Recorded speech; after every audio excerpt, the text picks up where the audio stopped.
Welcome to That Anita Live, the talk show dedicated to providing emotional healing through sharing to help you create a happier life. You create a happier life. Today's topic is how to balance a busy life. Everyone knows life ebbs and flows. It can get very busy. And if your life never gets busy, then you really don't have a life. You're just existing. You're not living. Well, it's time for you to get up, get out, and get you a life. Painting classes, running clubs, every hobby has a meetup. But how do you stay mentally and emotionally fit while enjoying a wonderful life? In studio is a licensed, y'all know Sharon, licensed clinical social worker. She's a friend of the show. Episode 48 on YouTube if you haven't seen it. Sharon, she's been a therapist for almost 20 years. She helps people with their mental and their emotional goods. Y'all know therapist Sharon Lawrence, friend of the show. But we also have with us in studio, Miss Wintana Kiros, a registered clinical nutritionist. She has years of experience as a clinical dietitian promoting health and fitness, and they are here to whip all that y'all got going on, not me, all that y'all got going on while you are living life on the run. Now, for a lot of us that live life on the run, fast food is out front. I'm sure. Is that a good thing? No. No, it's not a good thing. Okay. So, we're here basically to talk about that overall well-being. Mm-hmm. So the mental health, the nutrition, the fitness, the spiritual, everything that makes you who you are, that total emotional well-being, which means you cannot have one without the other. What do you say?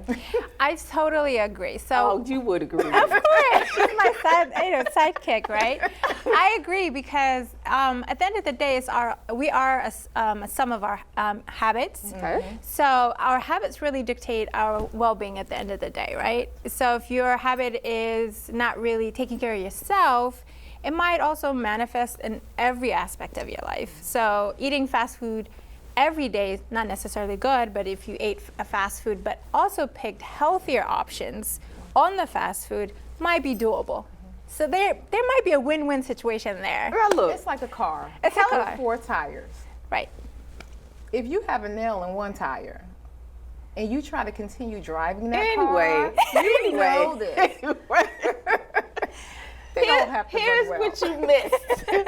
Right before they counted me in, we were talking about the diet, the special healthy diet that I have, and where most days I am nourished from the vending machine.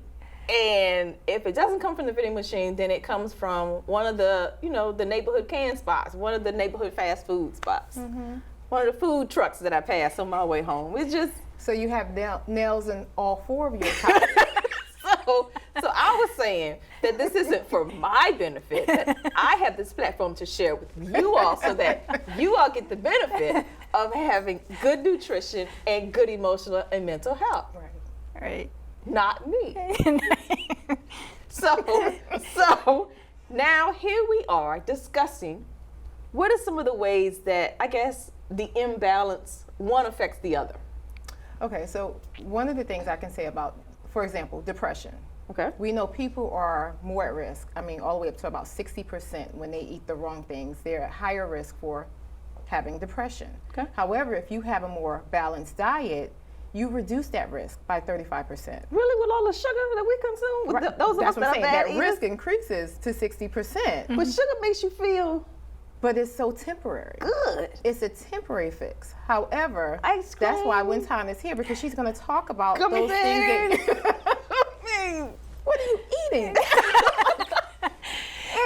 So that's why she's here to talk about that nutrition piece. So when I talked about those 4 wheels on a car, really, Okay. they meant it's for the mental health, the nutrition, the fitness, and the spirituality piece of it. And so when one is not working without the other, it really does throw off, your whole overall balance. Right. And so she's going to kind of highlight, we've partnered on this to kind of really bring attention to the necessary, piece, the nutrition.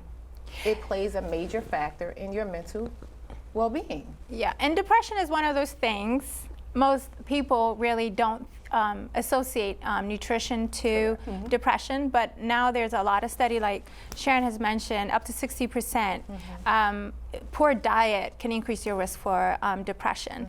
But more importantly, you know, you will see that there are 4 key nutrients that, if you're lacking, increases your risk for depression even higher. So if you even change your diet, you can, in a positive way, improve your depression symptoms. Like Sharon is going to talk about the importance of the mental health aspect of it, but from the nutrition perspective, there are 4 key nutrients that really affect your depression. So one being omega-3, and omega-3 is known for heart health and things like that, but specifically in mental health. When I say omega-3, we're talking about salmon, we're talking about tunas, sardine, mackerels, and then if you're really not into fish, there are options like walnut, flaxseed, chia seeds that you can add into your breakfast. No fried shrimp? No, unfortunately, it didn't make the cut. But no Chick-fil-A. No steamed crabs. No steamed crabs. And but those are so the study has shown that people who consume high omega-3 sources of food are 30% less at risk for depression. So that's significant. So if all fails, include some type of fish in your diet or omega-3 supplements at the bare minimum into your diet. So that significantly improves your mental health, improve your mental health. But the other 3 are folic acid and vitamin B12. Folic acid, you really find it in green leafy vegetables. Also in omega-3, you also find in spinach and kale, actually. We can make you a nice smoothie and get it in the morning. But the message is, having a higher folic acid is very important. That's where also the fiber comes in. Fiber is, if you are to look all of your diets, if you include fiber, increase your fiber intake, it's important. It kind of helps everything out. But in all the fruits and vegetables that we are specifically talking about for mental health, we're talking about the folic acid and B12. And B12 is one of those vitamins that you only usually find higher amount, quantity amount in animal products like eggs, salmon, chicken, and things like that. So protein is important in your diet as well. So for those people who are vegan, it's important they take B12 supplement. So the study has shown that if you have if you're low in B12, you are at higher risk for depression, specifically if you're older.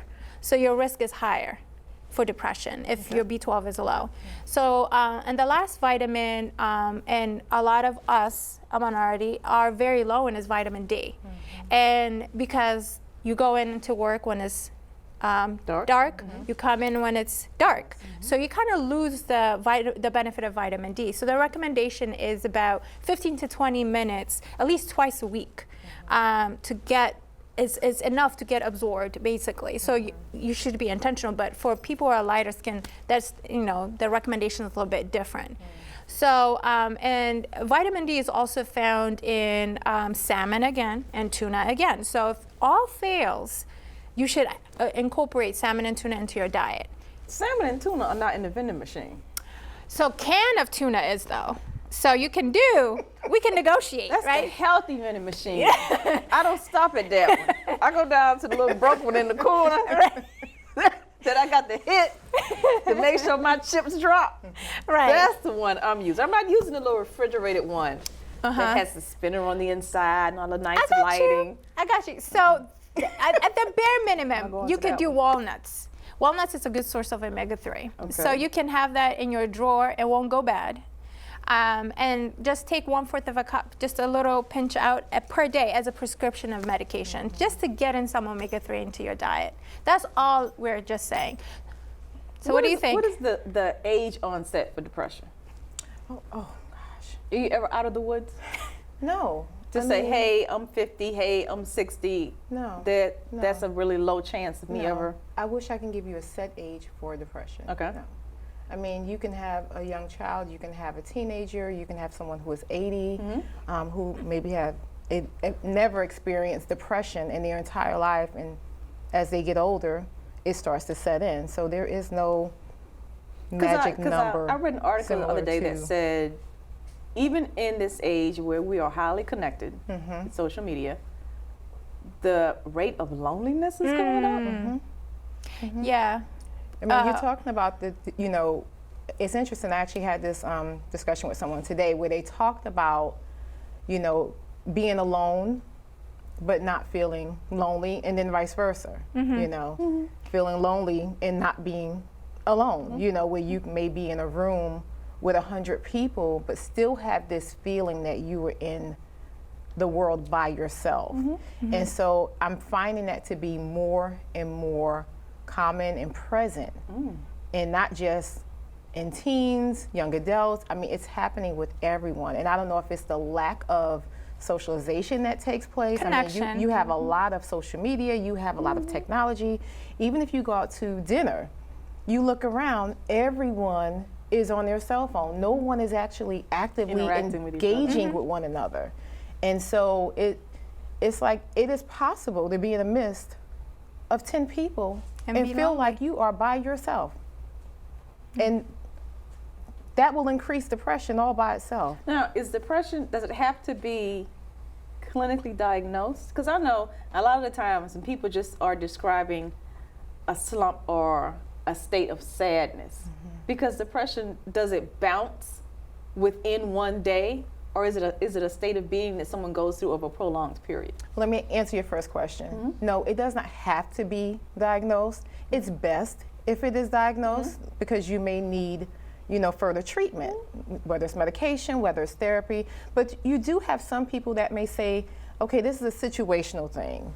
I'm kind of down because this happened. And they may move on from it, after that period has passed. But when you find that it becomes more and more common and it's showing up more in your days, and is there a habit? Is there a pattern in terms of, do you feel this way every morning? Do you feel this way every night? Do you feel this way when the weekend comes? Do you feel this way every time you go around a family member?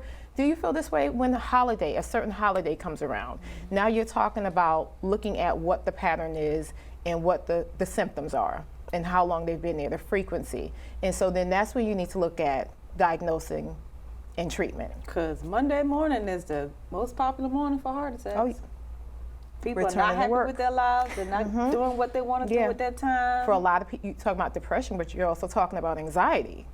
The anxiety of having to return to the workplace, and deal with the stress. So, Get up, get out, and get you a life. We'll be right back with these two wonderful ladies, and they are not going to get me straight. Let's all understand that right now. What if I told you that you could stop the negative tape from playing inside your head? What if, with 7 simple steps, you could leave the pain of the past behind and live every day as your true, authentic self? It is possible, and you can do it. The ebook, 7 Simple Steps to Beat Emotional Baggage, How to Become Whole, Healed, Healthy, and Happy, shares how to resolve emotional baggage and feel free to live true to your own personality, spirit, and character.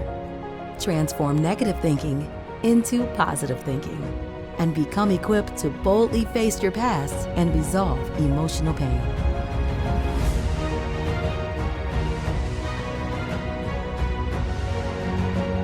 Get your free copy at thatanitalive.com/ebook. And we're back with Wintana and Miss Sharon, the therapist and the nutritionist. And now we're going to get into strategies. So if I have to put, strategies for healthy living while you're living your best life down. If I have to put the fast food down, what are other tasteful options? Okay, so here are the little steps I call, right? The first thing is starting your morning with good breakfast, right? I know you don't have time, so you could always do a hard-boiled egg and mix in some walnuts and things like that. So it's easy on the go because you mentioned you have on the go lifestyle. And then A hard-boiled egg and walnuts? yeah, You mentioned on the go. You mentioned on the go. If you don't want to have on the go, How does that taste? it tastes really good, actually. Have you had it? I've had a hard-boiled egg with Ritz crackers. So that's wait, actually you good. never had hard-boiled eggs? Yes, Okay. but just some maybe Just some the egg. salt. Oh yeah. no. Okay. Have a So little well, bit of salt, condiments. pepper, Yeah. a couple of crackers, but okay. not Yeah. with crackers or walnuts.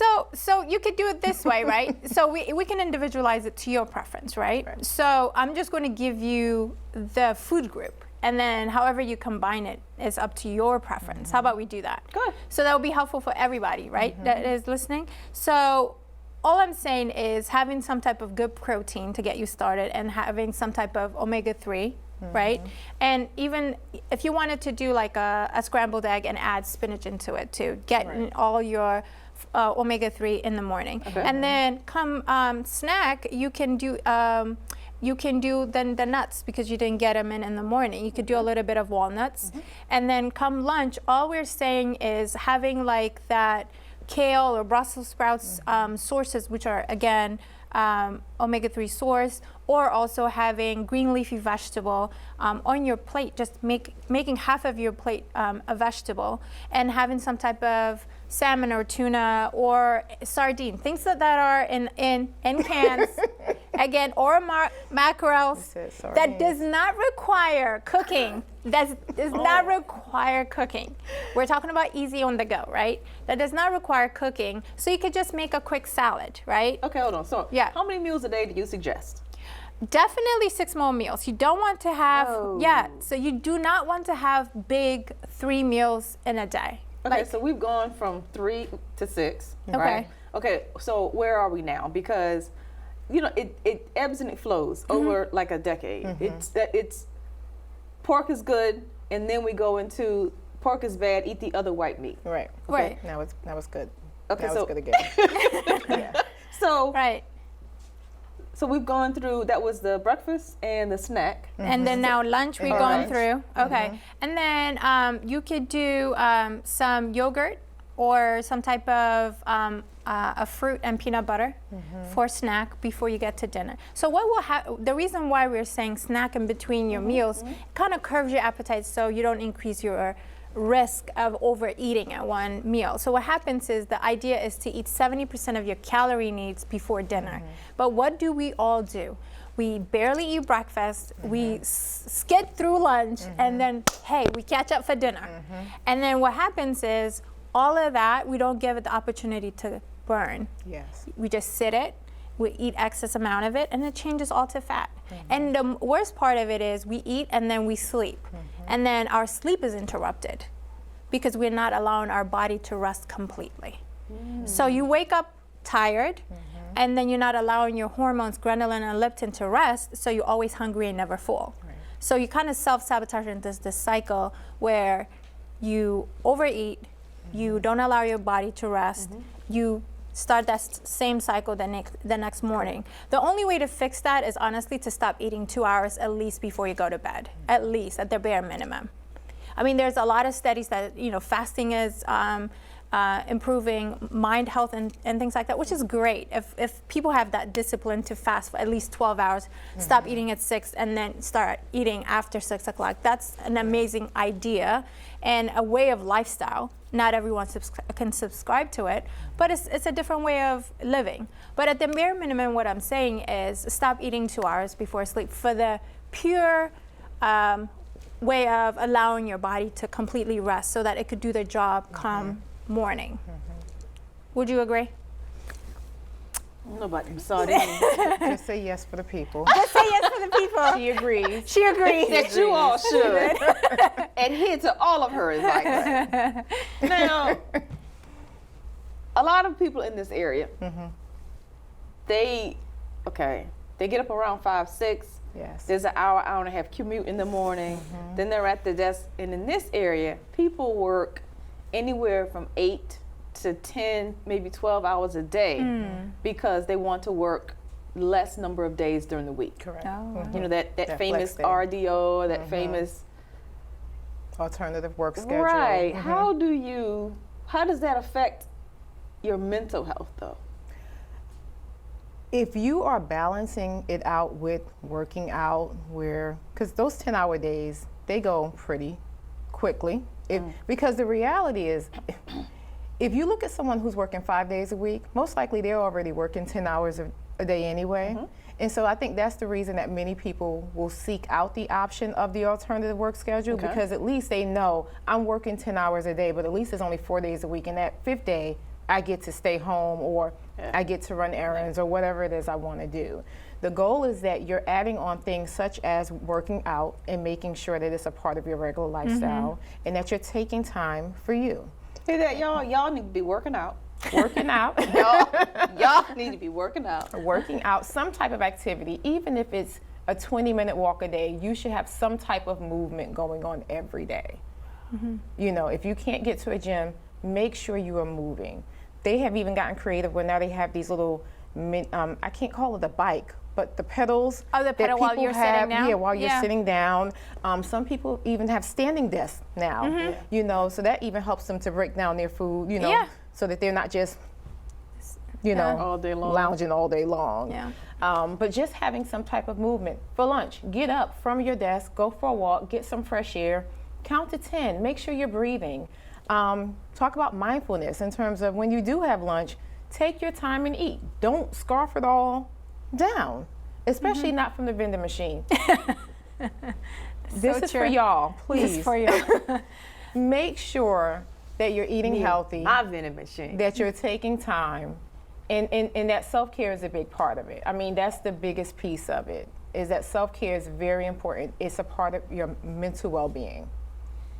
Even the research has shown if you work out 7 minutes, just 7 minutes, and there are actually free apps available now that you can download on your phone, it builds the activity based on your physical ability. So you could just work out for 7 minutes. You can commit to 7 minutes even every other day. Let's define working out. Okay. Because in 7 minutes, I can take a leisurely stroll from the front of the office, cross the quad to the parking lot, and get in my vehicle. Does that count? If it takes you 7 minutes and you can feel some burning in your legs, sure can. Ooh, burning. Now, I said a comfortable stroll. I didn't say So I'm going to ask you to probably pick up the pace a little bit more. And I may even ask you to park a little bit further away. Yep. Make If that you know that that's your only activity, Let me tell you something. I would say park a little bit further. Enjoy this episode because these two not coming back. Let me tell you right now, these two not coming back. Don't believe that. Don't believe that.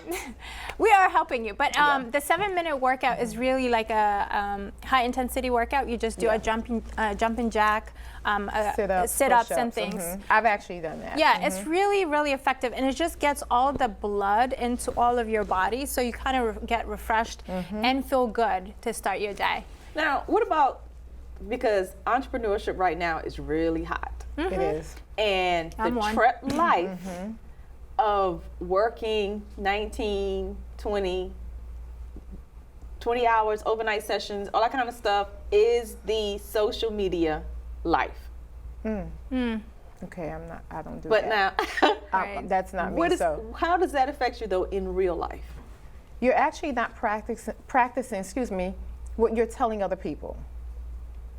You cannot be a person who is a helper of other people, you know, giving them guidance. Actually, I just talked about this earlier, where I tell people to follow your own advice. You can't be a person who carries information and knowledge that helps people to improve their lives, but you're not doing it yourself. You have to set boundaries and limits to even what you do.